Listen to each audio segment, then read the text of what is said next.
One of the great things about having a show like Cinematic Confessions is that not only does it enable me to talk about a film from the other side of its critical or popular fence, but it just enables me to talk about films in general from a different angle, bringing in other things such as alternate interpretations, or even discussions about how the film fits in with the context of its production or its place in film history.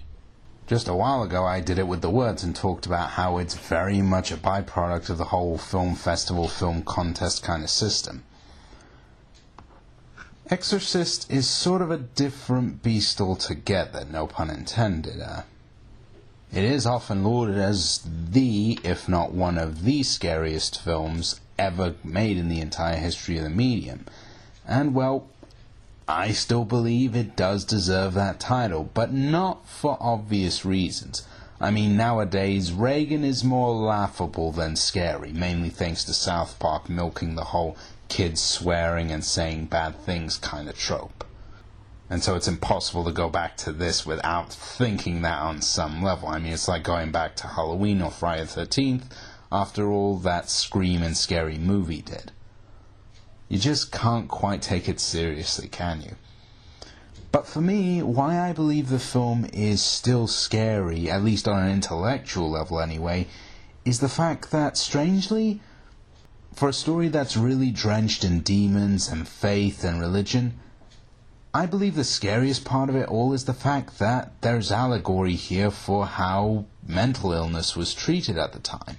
Just really think about the film. If you took out all the stuff with the freezing room and the levitation and all the more ridiculous elements and you just kept it to Reagan having fits or speaking in other voices, you could easily see this film as sort of a big allegory for the state of mental health care and the understanding of various mental disorders in not just American medicine, but in general the whole profession at that time in history.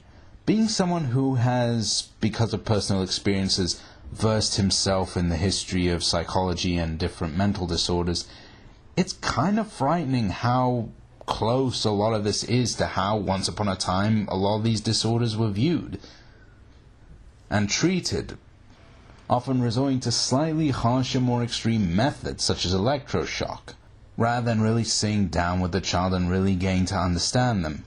Here you very much see sort of that cold clinicalness to the way that the doctors try and treat Reagan. And you can really read into that as the way that doctors back then interacted with patients with various states of mental poorness. Frankly, even though William Blatty, who wrote the original novel and the screenplay, has a very deep background in Christianity, having been involved with the priesthood, and very much talking about spirituality and religion when it comes to the Exorcist films, you could swear that this film was honestly written more by a psychologist or a neuroscientist or someone who was interested in the human mind and the way that once upon a time we didn't really understand that, even as late as the 1970s. I mean, it wasn't that long ago before this where you had people like Temple Grandin struggling against the way that the system diagnosed disorders, often blaming it on such ridiculous ideas as frigid mothers and whatnot.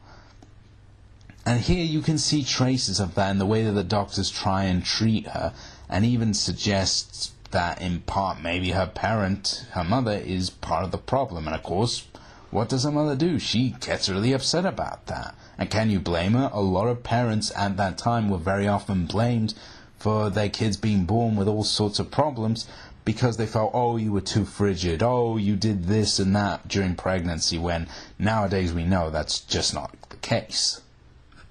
Indeed, in this context, you could read into the whole hiring Father Merrin and performing an exorcism bit as more of not just a last measure that a lot of parents once upon a time would resort to in an attempt to try and sort out their child's problems because they just didn't know any better.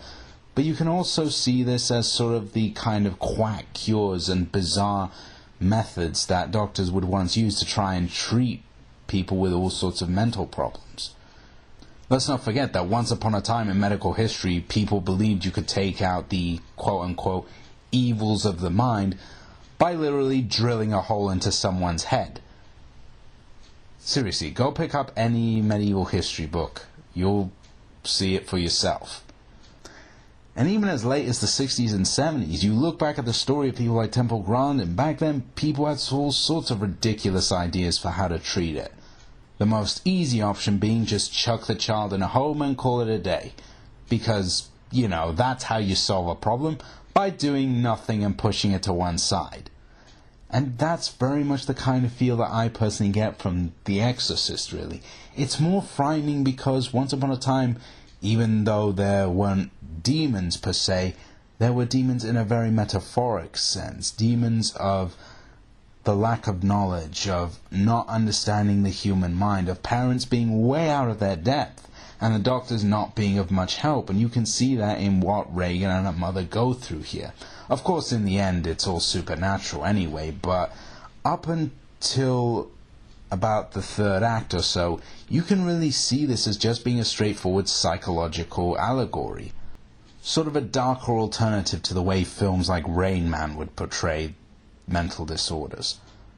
And for me, that's what allows The Exorcist to still remain kind of disturbing on an intellectual level, more so than a lot of other older horror films, who now, their jump scares and atmosphere and just approach in general are very commonplace and nowhere near as frightening as they used to be.